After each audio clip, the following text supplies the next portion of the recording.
Now, at this time, if somebody wants to purchase it, the only way that you can purchase this is, one, you have to pay cash or cashier's check.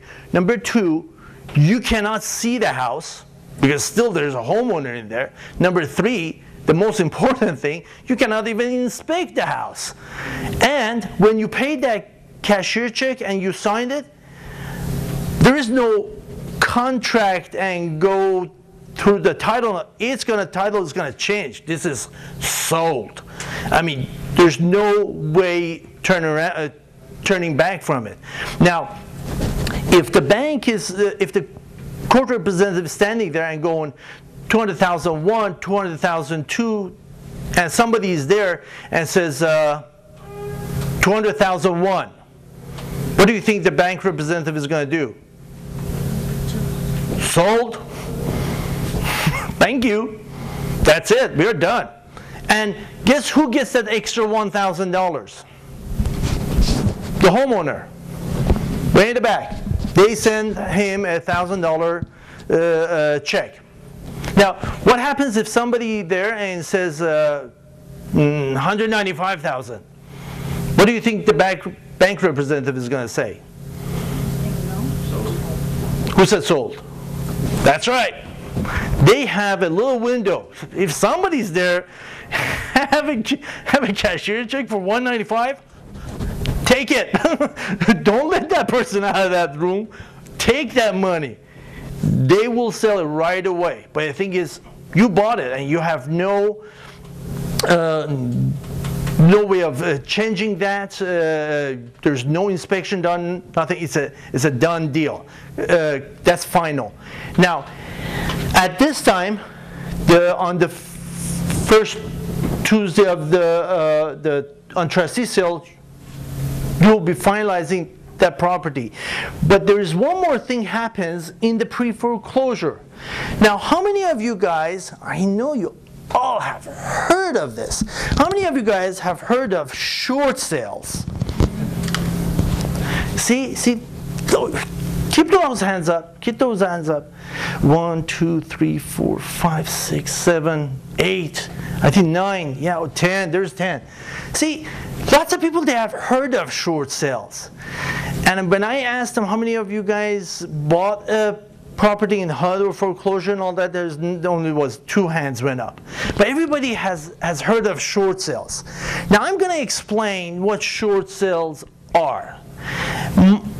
That's one thing I liked with Ken. Ken and I, we met after we met on the radio. We got together for a cup of coffee for 20 minutes. We actually said, let's meet for a cup of coffee for 20 minutes. After 2.5-hour meeting, we said, you know what? It's running to our other interview. We gotta go. And I really liked talking to him, and same thing here. This same thing I think Kim was doing, because we really understood educating the client is the #1 thing for both of us. Now, in the short sale, I always like to educate my client and let them to make decision how they want to do it, what they want to do it. Now, there's 2 ways of you can see short sales. One, you can see short sales in some areas like Detroit, Florida, Southern California.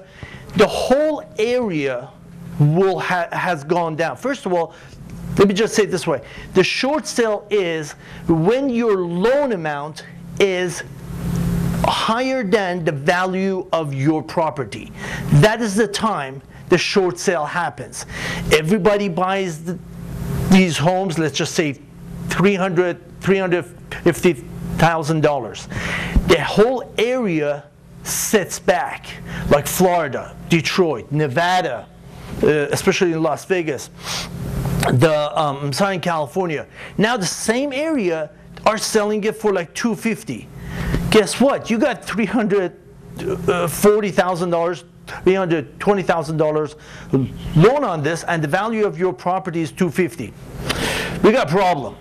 Okay, so that is not happening in Austin. We do not have that, but we have short sales. Okay, how does that our short sales happens? That happens most of the time at the purchase time, and if you look at the short sales, 90% of them are 2005 and newer, or 2006 and newer.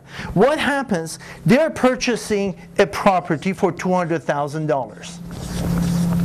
Okay, nice, lovely couple. They are touring this brand new home, and they love to see those upgrade cabinets and upgrade tiles.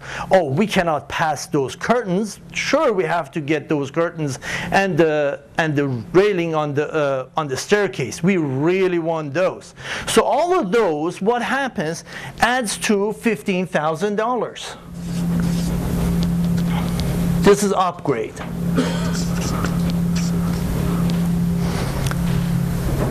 Now they're adding $15,000 to this property, and the buyer says, "Oh, by the way, we heard that you can actually finance the closing costs too."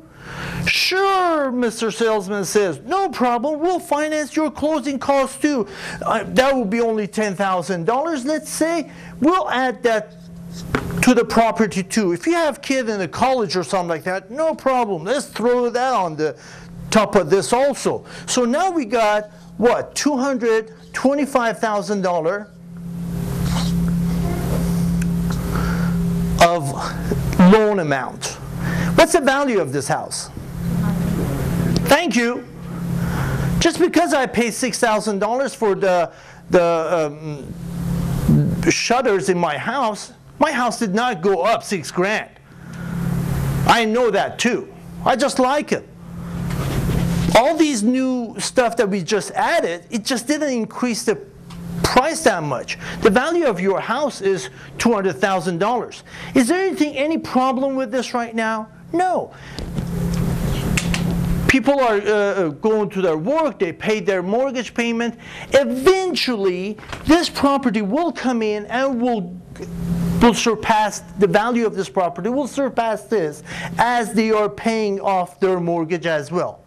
The problem happens within 6 months or a year and a half, these folks, they can't pay the mortgage anymore. Somebody loses their job, something happens, they get into a trouble. They have to sell their house. They have to get rid of this house. Well, bank says, bring $225,000, you can go. Well, the house doesn't worth $225,000. So what they do, they start selling it, so they know they have to, somebody has to come to the closing table with money. Does the homeowner has that he's in a financial problem? No. Who's going to eat this price difference? The bank is going to do it. Okay, so are the buyers are going to buy this property just a face amount? I mean, they have been in a financial problem past 6 or 7 months, so they haven't taken care of the house either. So they put this house up for sale for $195,000.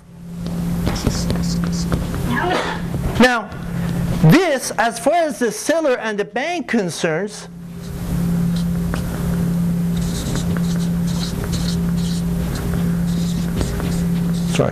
they're eating $30,000 in here. Who's eating it? Bank is eating. Now, do you think bank is going to be very hesitant to lower the price in here? Absolutely not. Why? Because I got the old homeowner right here. He's not going anywhere. He's here. He's in the house. We haven't foreclosed on this person yet, and we don't want to.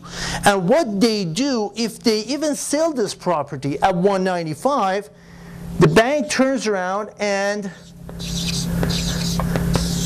1099s the homeowner.